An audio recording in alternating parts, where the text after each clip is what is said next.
Meek Mill didn't just fall off. Something changed.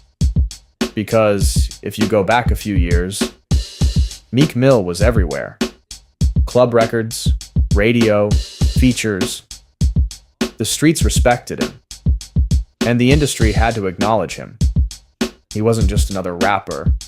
He was one of the faces of his era. But fast forward to today, and the conversation sounds different. Now it's, what happened to Meek? Why he not as big anymore? Why does it feel like he's not in the same position? And here's the thing. This isn't one of those situations where an artist just stops making good music. Because Meek didn't lose his ability. So the real question is, what actually changed? Because when you really look at his career, there's a moment where everything shifts. And once you see it, you can't unsee it. Now, to understand that shift, we gotta go back to the beginning. Because Meek's rise was different. This wasn't industry-built hype. This was raw. Battle rap energy, freestyle grind, street presence. He built his name the hard way. And when you come up like that, your fan base is different. They don't just like your music, they believe in you. Now let's talk about those early moments, because this is where Meek really starts separating himself. The freestyles, the hunger, the delivery, everything felt aggressive. Like he was trying to prove something every time he rapped. And that energy, that's what people connected to. Now when he signs to Rick Ross, that's when things level up. Because now, he's not just a street artist anymore. He's in position. MMG, big records, big features. Now the platform is there, and Meek takes advantage of it. Songs start hitting. His name starts growing. And at this point, everything is moving exactly how it's supposed to. Now here's where things get interesting. Because Meek's career doesn't just grow, it explodes. Now we're talking about major records, major attention, major presence. And this is where he becomes undeniable. But here's the problem. Because when you rise that fast, you also become a target. Now everybody's watching. Fans, other artists, the industry. And once that spotlight hits you, everything gets magnified. Every move, every decision, every mistake. Now this is where we start getting closer to that shift. Because everything is still going up. But something is building in the background. Tension, pressure, and eventually, that pressure turns into something else. And when it finally explodes, that's when everything changes. Now let's really talk about why Meek's rise hit so different. Because it wasn't just the music, it was the energy.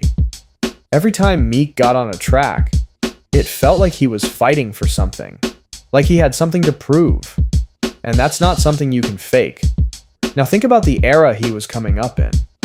You had artists with melodies, artists with vibes, artists with polished sounds. And then you had Meek, yelling on records. Not in a bad way, but in a way that felt urgent. Like if he didn't say it right now, he might not get another chance. And that urgency? That's what made people pay attention. Now let's talk about those early MMG moments, because this is where things really start clicking. Wow. You start seeing him on records with Rick Ross, and he's not getting overshadowed. If anything, he's standing out. Now that's important, because a lot of artists get lost when they get around bigger names. They play it safe. They fall back. But Meek, he did the opposite. He got louder, more aggressive, more present. Now here's where it gets funny. Because you either loved it, or you were like, why he always yelling? But either way, you were paying attention. And that's what matters. Now let's talk about the records, because this is where the momentum turns into dominance, dreams and nightmares. And we gotta be real here. That intro alone, that's history, because that's not just a song, that's a moment. You hear that build up, that slow start, and then when it drops, it's over. Now imagine hearing that in real time. Clubs, parties, events, everywhere. That's when Meek becomes more than just an artist. He becomes part of culture. Now here's where things start getting even bigger. Because now the expectations change. Now it's not just, can he make it? Now it's, how big can he get? And at this point, it feels like there's no ceiling. Now let's talk about his presence for a second. Because this is another thing that made Meek different. He wasn't quiet. Social media, interviews. He was always saying something. And that kept him in conversations. Even when he wasn't dropping music. Now this is where we gotta slow down. Because this is where the setup really matters. Everything is going right. The music is hitting. The fans are locked in. The industry is paying attention. He's building real momentum. But at the same time, something else is happening. Because when you're this visible, you're also exposed. Now every move matters more. Every tweet matters more. Every situation matters more. And eventually, that visibility turns into pressure. Now here's where things start getting a little shaky. Because Meek isn't just an artist. He's reactive. He responds. He speaks his mind. And that's a double-edged sword. Because sometimes, that energy helps you. And sometimes, it puts you in situations you don't need to be in. Now this is where we're getting close to the moment that changes everything. Because at this point, Meek is at the top of his momentum. Everything is aligned. Everything is working. And then, one situation shifts the entire trajectory. And once it happens, there's no going back. Because what comes next doesn't just affect his career. It changes how people see him. Now this is the moment where everything changes, because up until now, Meek is rising. Momentum is building. Everything is going in the right direction. And then, he sends a tweet. Now at the time, it probably didn't even feel like a career-defining moment. But looking back, this is where the shift starts. Because Meek calls out Drake, basically saying, he's not writing his own music. Now think about what that does. Because Drake at this time is at the top. Hit after hit, massive fan base, untouchable momentum. So when you challenge someone like that, you're not just starting a rap beef, you're stepping into a war of perception. Now here's where things go wrong. Because in a situation like this, timing is everything. And Meek, he hesitates. Now the internet is watching, waiting, anticipating a response. And instead of immediately dropping something, there's a delay. And in that delay, Drake takes control. Charged up. Then right after, back to back. And now it's over. Because back to back isn't just a diss track. It's a moment. It's catchy. It's replayable. It's everywhere. Clubs, radio, social media. People not even involved in the beef are singing it. And that's when it stops being a battle and turns into a narrative. Now here's the real problem. Because Meek eventually responds. But by that time, the damage is already done. Because in today's era, it's not just about what you say, it's about who controls the moment. And Drake controlled it. Now here's where things get deeper. Because this didn't just affect the beef. It affected how people saw Meek. Before this, he was the aggressive one, the hungry one, the one you believed in. After this, people started questioning him. Not his talent, but his position. Now, fast forward to today. And what's crazy is this moment is still being brought up. You literally have people like Charlemagne going viral saying, Meek never really recovered from that Drake battle. And now Meek is responding again, defending himself, explaining his side, talking about everything he's accomplished since then. And this is where it gets interesting, because on one hand, he's right. He's still successful, still dropping, still active. But on the other hand, that perception never fully went away. And that's the part people don't always understand. Because once the internet decides a narrative, it sticks, no matter what you do after. Now this is where the conversation really shifts. Because the question is no longer, did Meek lose the beef? The real question is, did he lose control of his image? Because those are two completely different things. And if you lose control of your image, that can follow you for years. And we're literally watching that play out in real time. Now let's really sit in this moment for a second. Because if you were outside during this time, you know how bad this got. And I don't mean musically, I mean socially. Because once Back to Back dropped, it wasn't just Drake fans talking. It was everybody. People who don't even listen to rap were quoting that song. Now imagine that. You're in a beef, and the diss track is being played in clubs. That's not normal. That's dangerous. Because now it's not just about lyrics, it's about embarrassment. Now this is where it gets funny. Because you had people going out, trying to turn up, and suddenly, they're dancing to a song making fun of Meek. Like imagine you Meek, and you walk into a club, and your diss is the party anthem. That's crazy. Now here's where the internet really did damage. Because memes started going crazy. People clowning him. Jokes everywhere. And once the internet starts joking about you, that's a different type of loss. Because now it's not just music, it's your image. Now let's talk about Meek's response again.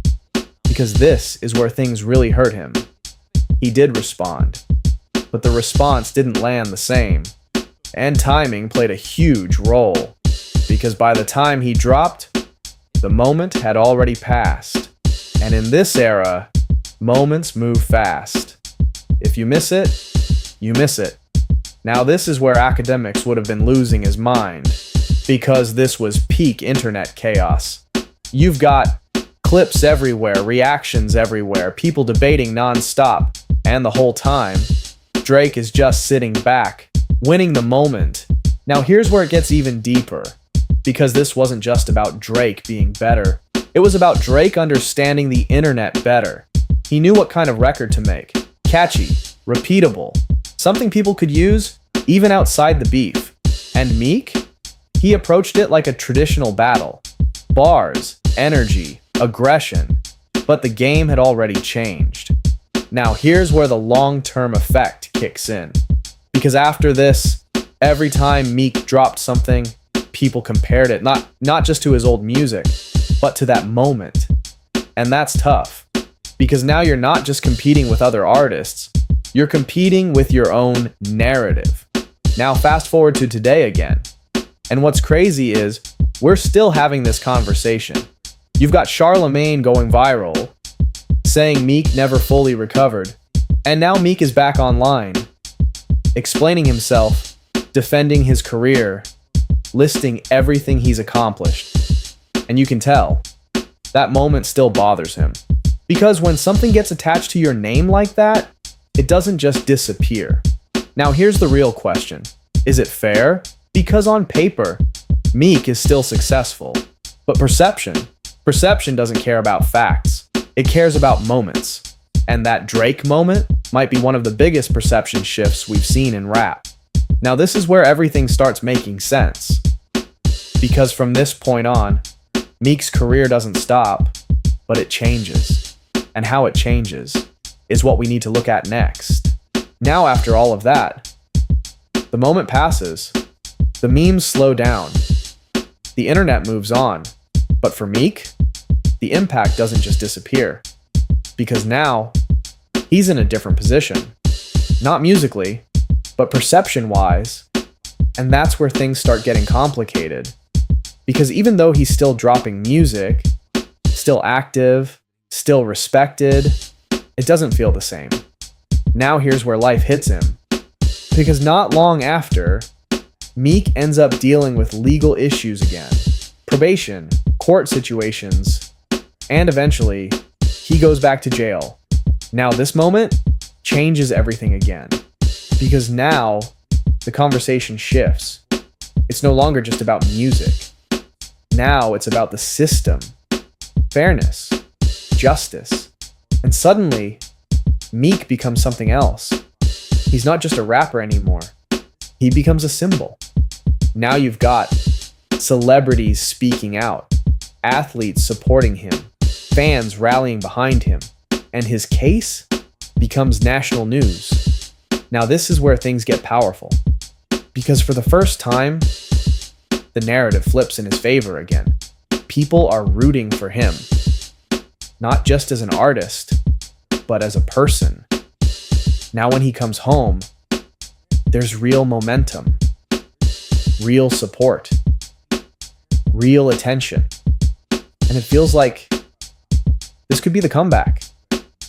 Now this is where he drops music again, and people are tuned in. But here's the problem. The energy is different. Not bad, just different. Because now, it's not just about aggression anymore. There's more reflection, more perspective, more life in the music. Now, for some people, that's growth. That's maturity. That's evolution. But for others, they're still looking for that old Meek. That same intensity. That same hunger. And that's hard to recreate. Because once you go through real life situations like that, you're not the same person. Now here's where things get tricky again. Because even though Meek is gaining respect, he's losing something else. That dominant presence. Because at this point, he's not leading the conversation anymore. He's part of it. And there's a difference. Now this is where the debate really starts forming. Because you've got one side saying, Meek grew up. He's doing bigger things. He's more than just music now. And then you've got the other side saying, but the music don't hit the same. And that tension, that's what defines this era.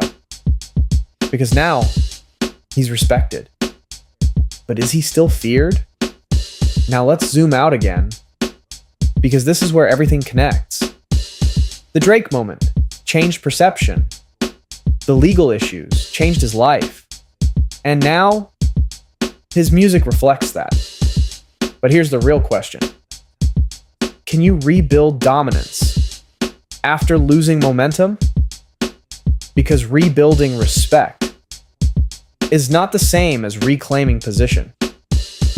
And that's where Meek finds himself. Somewhere in between. Not fallen off, but not at the top either.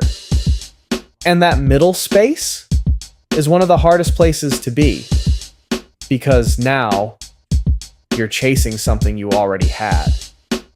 And that's a different kind of pressure. Now, let's really talk about this phase. Because this is where Meek's career gets confusing. Not bad. Not dead. Just confusing.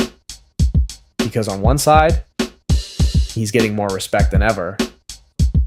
People are looking at him like he stood for something. He went through real situations.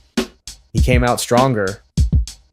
But on the other side, the music conversation is different. Now it's like, yeah, I respect him, but am I playing him? And that's a dangerous place to be, because respect doesn't always translate to replay value. Now let's talk about the comeback energy. Because when Meek came home, it felt like a moment. Everybody tuned in. People posting him, talking about him, supporting him. It felt like, all right, this is it. He back. But then the music drops. And instead of it feeling like a takeover, it feels like a continuation. Now, don't get me wrong. The music wasn't bad, but it didn't shift the culture the same way. And that's what people were expecting. Now, here's where it gets funny again, because you know how people are. They'll say, Meek's still hard. And then you ask them, what's your favorite recent song? And suddenly, it gets real quiet. Now, everybody thinking like, hold on. Now, this is where the internet starts doing what it does best, turning everything into narratives. Because now you've got people saying he never recovered from the Drake beef. And even if that's not 100% true, it sticks. Now, fast forward to what we're seeing right now. And this is where it gets crazy again. Because Meek is still going back and forth online, still responding, still explaining himself, even recently, going viral again, addressing comments, talking about his career, and reacting to people like Charlemagne, saying he never fully recovered. And this is where it gets a little uncomfortable, because it starts to feel like he's still fighting that same narrative years later. Now imagine that. You've dropped music, built a career, went through real life situations, and people are still bringing up the same moment. That's frustrating. Now here's where we gotta be honest though. Because part of the reason that narrative sticks is because of how visible he is. He responds. He engages. He addresses everything. And sometimes that keeps the conversation alive longer than it needs to be. Now, if Academics was talking about this, he'd probably say something like, yo, Meek gotta stop responding to everything. Every time he says something, it turned into another headline. And that's not wrong, because in today's internet, silence can actually be power. But Meek? He's not built like that. He speaks. He reacts. And that's part of who he is. Now here's the deeper layer. Because at this point, Meek isn't just dealing with music anymore. He's dealing with perception in real time. And every post, every response adds to that perception. Now let's zoom out one more time, because this is where everything connects. He didn't fall off. He didn't disappear. He didn't lose his ability. But he did lose something else. Control of the narrative. And once you lose that, it's hard to get it back. Now the question becomes, can he flip it? Can he drop something so strong that it resets everything? Or is he stuck in this space where people respect him but don't look at him the same way anymore? And that question is what takes us into the next phase. Now, this is where everything comes together. Because after all of that, the rise, the beef, the fallout, the rebuild, we end up right here. Present day Meek Mill. And this is where the conversation gets real. Because depending on who you ask, you're going to hear two completely different stories. You've got one side saying, Meek still that. He's respected. He made it through everything. And then you've got the other side saying, he not the same. He never got his position back. He lost that moment. Now here's the truth. Both sides are right. Because Meek didn't fall off. But he did shift. And that shift changed how people experience him. Now let's talk about what we're seeing right now. Because this is what makes this whole situation even crazier. Meek is still active. Still posting, still responding, still engaging with everything happening around him.